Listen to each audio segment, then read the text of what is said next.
Das mache ich mir jetzt hier an mein Sägeblatt. Und jetzt nehme ich ein zweites Sägeblatt, pack das einfach hier dran. Zack. Alter, das sieht so illegal aus einfach. Warum ich so einen Quatsch mache und wieso es diese Säge hier 1000% effektiver machen wird, das werde ich euch in diesem Video zeigen. Aber so schnell geht es nicht, Freunde. Wir starten erstmal am Anfang. Ich bin ständig dabei, meine Werkstatt immer weiter zu strukturieren. Dazu gehört eine Grundordnung. Die wichtigsten Werkzeuge haben immer einen festen Platz. Immer wenn ich ein Werkzeug benutze, dann lege ich es sofort wieder weg. Ja, okay, ist ja gut. Ich probiere es auf jeden Fall. Mich nervt das einfach wahnsinnig, wenn ich Sachen suchen muss. Was mich aber noch mehr nervt, Leute, das sind unproduktive Maschinen. Und damit herzlich willkommen zum heutigen Projekt, Freunde. Kappsägenoptimierung. Ich habe hier diese wunderschöne alte Kappsäge. Das Teil ist massiv. Das Ding hat einen riesen Motor. Ist leise. Schöne Säge, aber eine Sache geht mir so hart auf die Nerven. Und das zeige ich euch jetzt. Beispiel, wir wollen ein Stück von diesem Brett hier absägen. So, gehen zur Kappsäge damit. Und richten das jetzt hier am Sägeblatt aus. Und genau hier ist das Problem, ich kann es einfach nicht gut erkennen. Manchmal will es ja auch rechts oder links anlegen. Es ist einfach nervig. Hat zur Folge, dass ich meistens so in die Knie gehe und in der Flucht hier mir das genau angucke. Aber ich sag mal so, das muss auch besser gehen. Und das geht es auch. Viele neuere Maschinen haben einen Laser oder ein Schlaglicht. Und da war ich letztens bei so einem blau-gelben Möbelhaus und habe was entdeckt. Und zwar, hä? Ich hatte es doch hier. Hä? Um auch ganz kurz mal die andere Seite zu zeigen, ne, Leute. So sieht es bei mir natürlich auch aus. Aha, es geht um ein Licht. Kleines Licht, Freunde. Große Wirkung. Hoffe ich zumindest. Was es damit auf sich hat, werde ich euch jetzt zeigen. Waren nur meine Sägeblätter, kein Problem. Die Funktion von so einem Schlaglicht ist im Prinzip ganz einfach. Hier ist ein Sägeblatt, hier ist ein kleines Licht und jetzt seht ihr schon, wenn ich hier so rumgehe, aha, da fällt natürlich ein Schatten und wenn ich genau in die Mitte gehe, sieht man das? Ja, so ungefähr. Dann entsteht unten natürlich auch ein perfekter Schatten. Muss jetzt hier irgendwie eingebaut werden in dieses Gehäuse und dann ist richtig geil. Woo! Ja, Leute, langes Intro. Viel erzählt dafür, dass es einfach nur darum geht, dass ich nicht so machen möchte. Schritt Nummer 1. Demontage.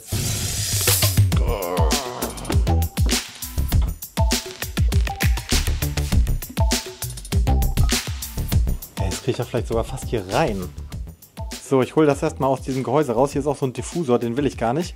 Umso kleiner und härter das Licht ist, umso besser der Schattenwurf. Voll die fummelige Angelegenheit. Geil. Da ist unsere kleine LED. Süß!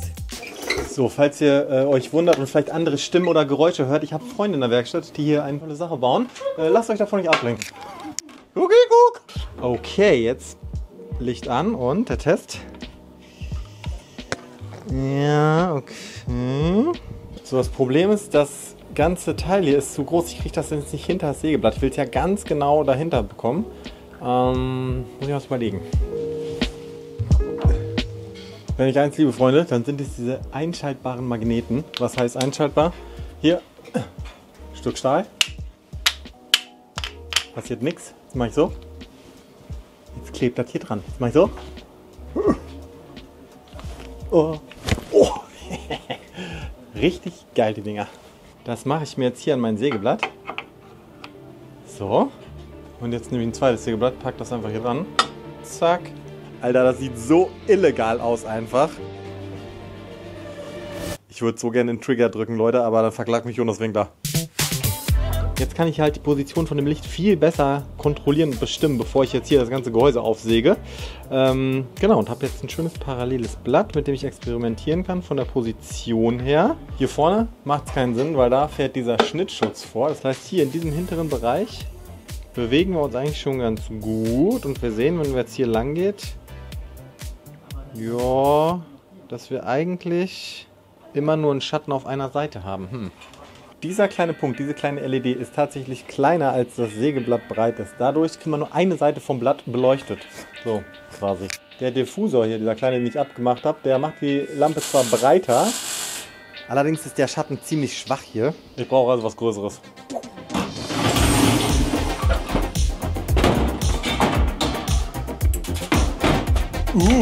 Auch interessant.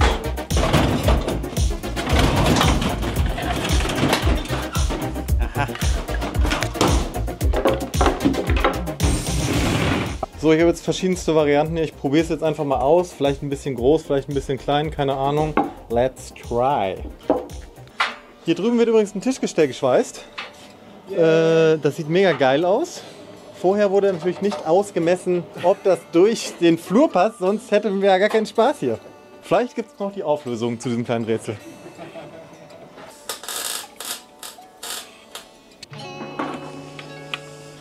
Vielleicht ein bisschen übertrieben, aber wir testen es einfach.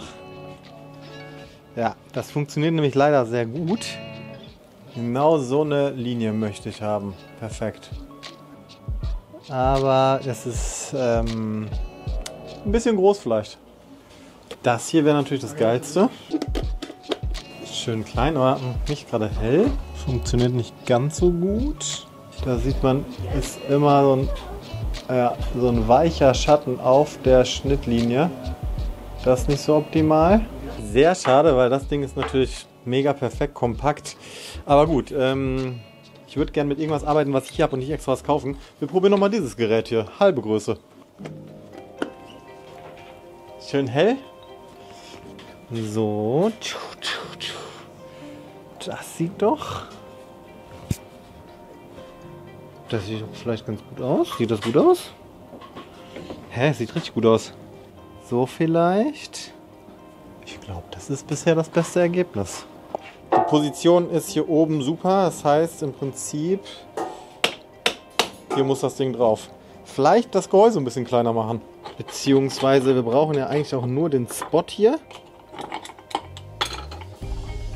Der ist ja schon deutlich kleiner von sich aus. Ist so LED. Drüben werden die letzten Punkte gemacht. Ich bin so gespannt, ob es passt. Okay, ich bin so gespannt einfach. Oh, hoffentlich. Ich hoffe, es passt. Das passt tatsächlich. Aber hier ist ja noch nicht die Schlüsselstelle.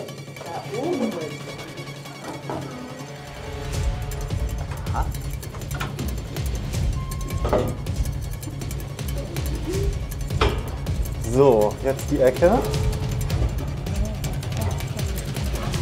Oh, ihr habt es doch abgemessen. Das kann doch nicht sein. Okay, es passt tatsächlich. Viel zu einfach. Oder? Richtig, richtig langweilig. Wie das hier gut. Hier sind sogar noch Sachen, Mann. Das passt trotzdem. Freunde, es ist der nächste Tag. Wir haben gestern viel gelernt und zwar, dass wir das richtige Leuchtmittel brauchen, die richtige LED-Größe. Ich habe mich jetzt für das Ding entschieden, denn ich will einfach nichts kaufen für das Projekt. Und jetzt werde ich ein Gehäuse bauen, weil das ist mir hier ein bisschen zu groß, ehrlich gesagt. Ich meine, viel kleiner kriege ich es auch nicht hin, aber ich will halt was bauen.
Wow.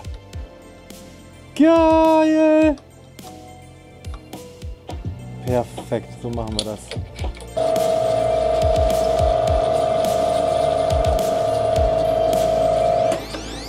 Es ist drehkrank. Einfach drehkrank. Oh Mann, das ist so geil. Schön was rausgenommen aus dem Material. Boah. Dieser Sound. Joni.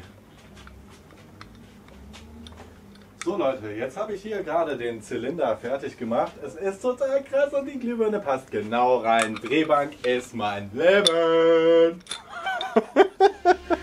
Das soll jetzt hier drauf befestigt werden. Genau. Wie, muss ich jetzt mal gucken. Am besten auch mit einem Stück Alu.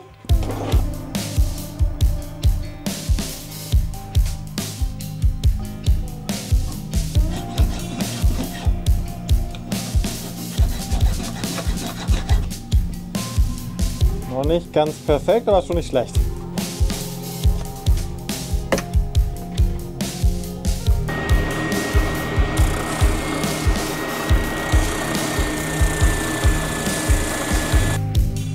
So, jetzt soll in das Teil möglichst gerade ein Loch reingebohrt werden. So, und dann schauen wir mal jetzt.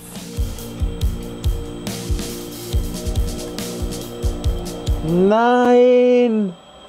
Ah, ich habe die falsche Markierung genommen, Leute.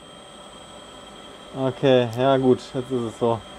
Es ist total schief geworden. Leute, ganz ehrlich, ich bin komplett unzufrieden mit diesem Teil. Es ist irgendwie alles schief. Es ist so, das Loch ist schief. Hier vorne, das ist schief. Da sieht man, glaube ich, ganz gut. Ist jetzt nicht super schlimm, aber mir gefällt es einfach nicht. Ich glaube, ich verkopfe mich gerade krass in diese Halterung. Ich durchsuche jetzt die ganze Werkstatt nochmal. Krass, wie ist das gelandet? Ohne Witz, Leute. Da ist das Teil gerade drauf gelandet. Guck mal hier. Ich durchsuche jetzt die ganze Werkstatt nochmal nach irgendwelchen Teilen. Es muss passendere Teile geben. Weiter aus dem Kopf raus, wieder in den Prozess rein. Let's go.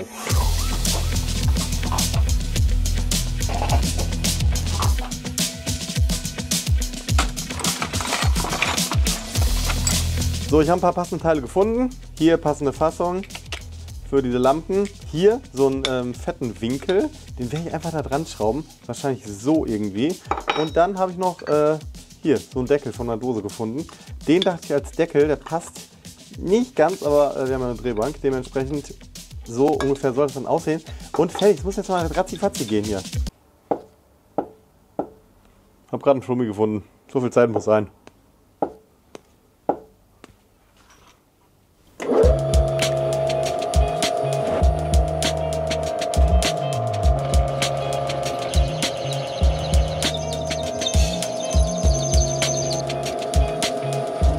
Ja, hätte man auch mit so einem Abstechstahl machen können, ist aber bei mir kaputt. Habe ich keine Ersatzteile mehr für, deswegen auf die Quick and Dirty Tour. Aber funktioniert ja auch, ne?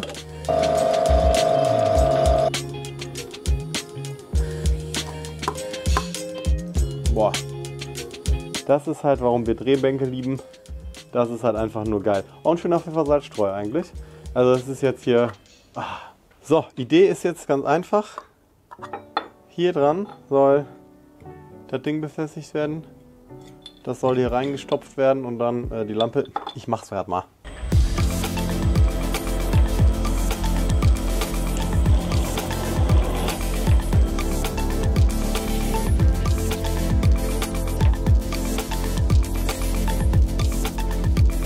So, jetzt hier. Hoppa. Nicht die Fassung verlieren. Ha. Deckel drauf. Boah, und das funktioniert. Alter! Ey, das ist ein Prachtstück. Ich mache jetzt keine Lüftungsschlitze rein, weil ich glaube, das ist Aluminium, die Wärme abtransportiert. Die Lampe ist auch nie lange an. Das sieht ja voll geil aus. Gott, wie perfekt hier. Muss ja noch das Kabel raus irgendwie und dann ist ja schon mal die halbe Miete gemietet. Nein! Shit, ich hab's kaputt gemacht. Zu viel Spannung drauf gewesen. Kann das noch kleben? Ärgerlich.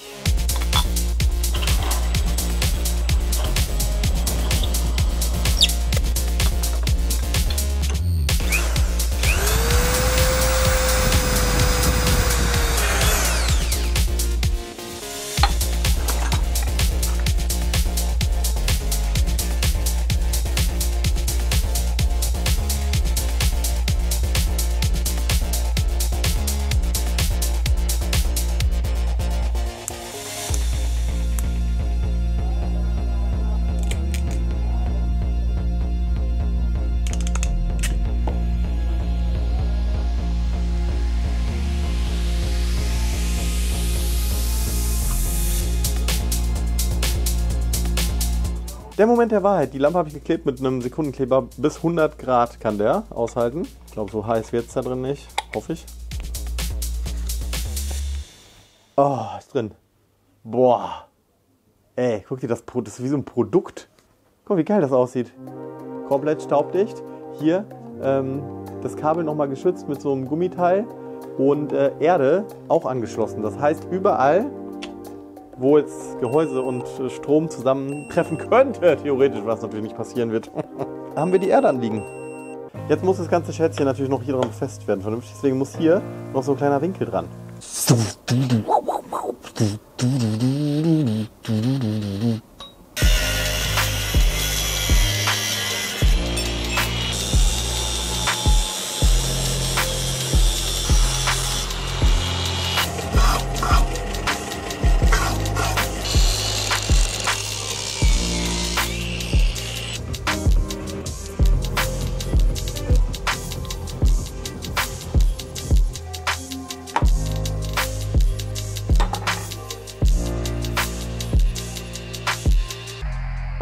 Oh nein, ey.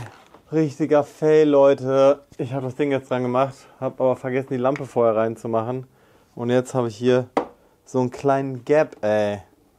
Ist ja nicht super schlimm, kann ich ja eine Unterlegscheibe oder so drunter machen, aber anders wäre es geiler gewesen. Und eine deutlich wichtigere Sache habe ich vergessen. Ich habe noch gar nicht getestet, ob es überhaupt funktioniert und leuchtet. Also, willkommen bei einer neuen Folge. Explodieren oder funktionieren? Lampe ist hier. Stecker hier. Boom. Ich fasse es an. Ich kriege keinen gewischt. Das ist auch immer gut. Leute. Ey, es könnte auch einfach so eine kleine, schöne Schreibtischlampe werden, ne? Aber nein, es kommt an der Säge. Und da muss jetzt ein Loch rein.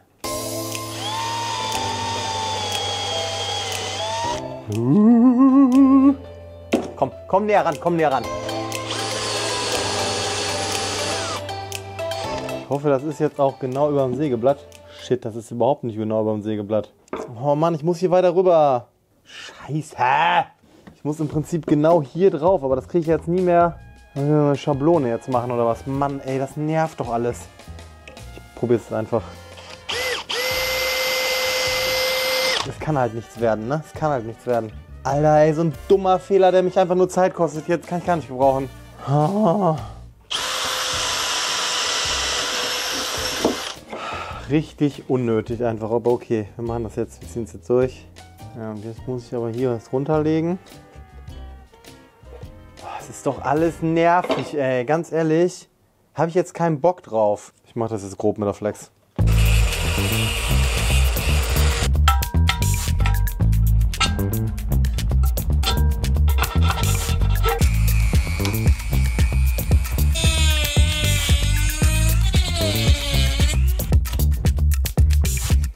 Loch wäre schöner gewesen. Pech gehabt. So funktioniert es genauso. Hoffen wir mal, dass es überhaupt funktioniert. Kleines Testholz. Oh mein Gott. Ah! Ah ne, Moment. Doch, so, also sagen wir mal hier ungefähr. Ja, geil. Das ist super.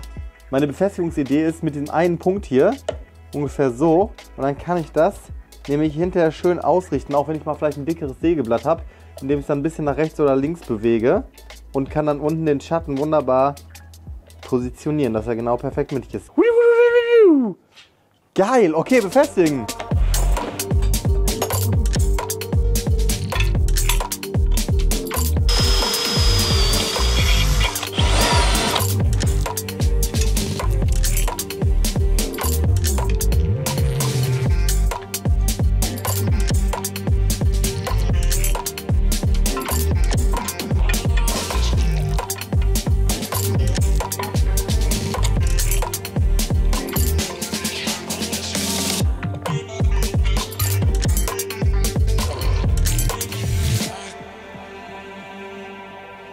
Leute, so sieht das ganze Teil jetzt aus. Viel kleiner hätte man das, glaube ich, gar nicht bauen können, das Gehäuse.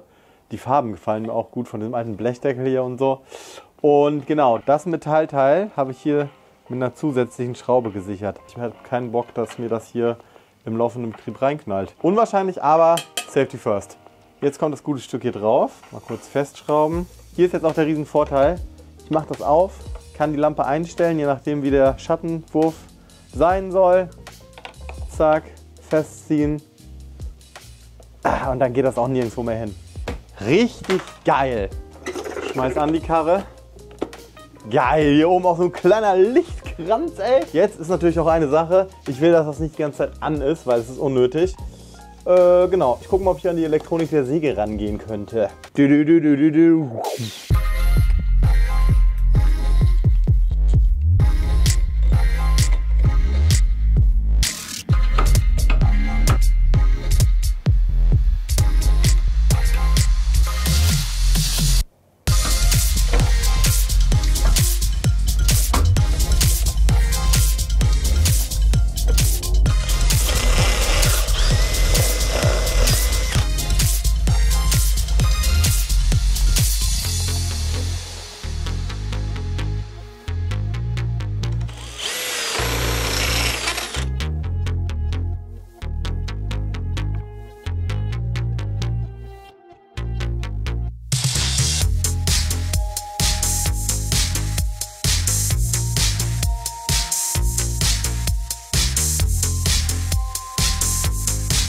Ich muss es nur ganz geduldig jetzt hier reinfummeln, ohne auszurasten. Eine meiner leichtesten Übungen.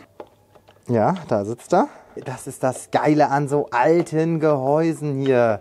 Kommt das Ding wieder hier drauf. 2 Schräubchen da rein.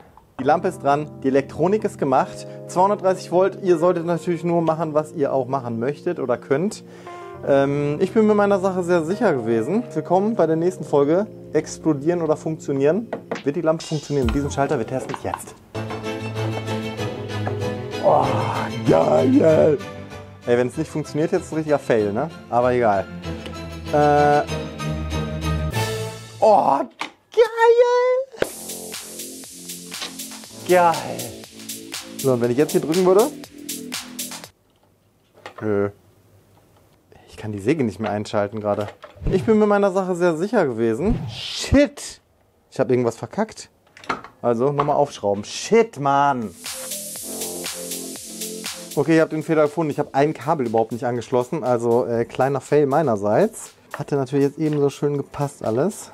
Oh, Mist, das war der nervigste Moment und den musste ich natürlich jetzt nochmal machen. Leute, an dieser Stelle möchte ich mal ganz kurz erwähnen. Das hier ist eigentlich mein allerliebster Lieblingsschraubenzieher. Das ist fast schon mein Lieblingswerkzeug. Einfach ein richtig langer Schraubendreher. Zum Beispiel hier unten. Mach das jetzt mal mit einem normalen Schraubenzieher. Ja? Also geht natürlich, aber du kommst halt nicht geil an den Griff, um die Kraft aufzuwenden. Deswegen hier der kleine lange Lulatsch. Das ist natürlich deutlich, deutlich geiler für solche Situationen. Ich liebe sowas einfach. Seht ihr, wie entspannt das funktioniert? Jetzt kann ich es einfach ganz locker hier zudrehen. Genial einfach. Hier sehen wir das Ergebnis, Freunde. Hier der Hebel.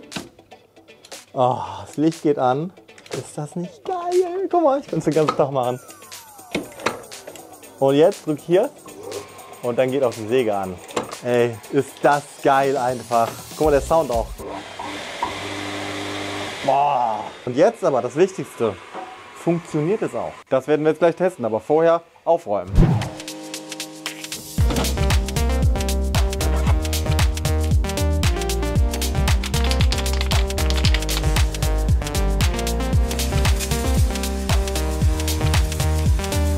Hahaha, yes! So soll das sein. Und jetzt auf zum großen Finale.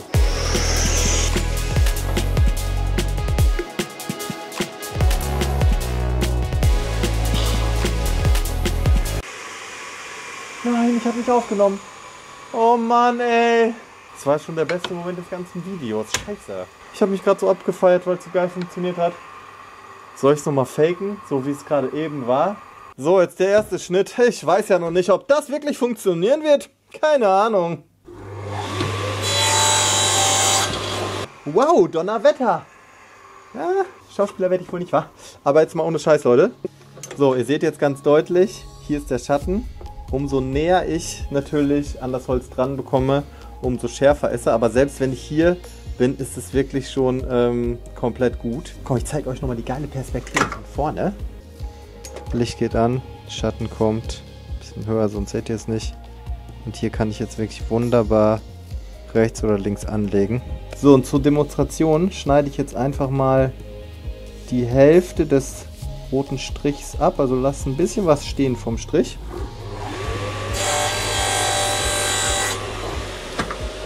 Damit ihr den Vergleich habt, mache ich jetzt einen neuen Strich daneben. So, Freunde, und jetzt seht ihr, ich habe die Hälfte des Strichs quasi durchgeschnitten. Die eine Hälfte steht noch. Das ist einfach ein hammermäßiges Ergebnis, wie ich finde.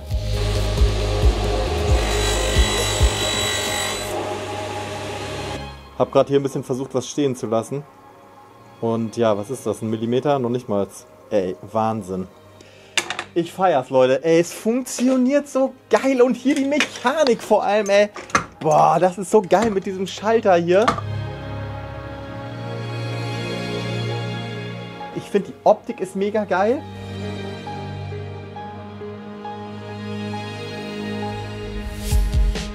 Der Mechanismus, es ist einfach ein wahnsinnig erfolgreiches Projekt.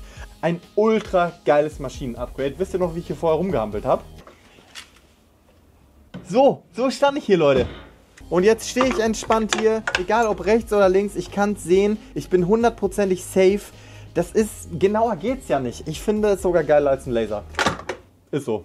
Leute, ich bin hyped von dieser Mechanik und von dem ganzen Projekt natürlich. Falls ihr sowas vorhabt, nutzt so ein Teil. Ihr habt ja jetzt gesehen, nur eine LED reicht einfach nicht. Es gibt noch einige Maschinen, die ein kleines Upgrade gebrauchen könnten. Also, falls ihr Bock auf solche Videos habt, lasst es mich wissen.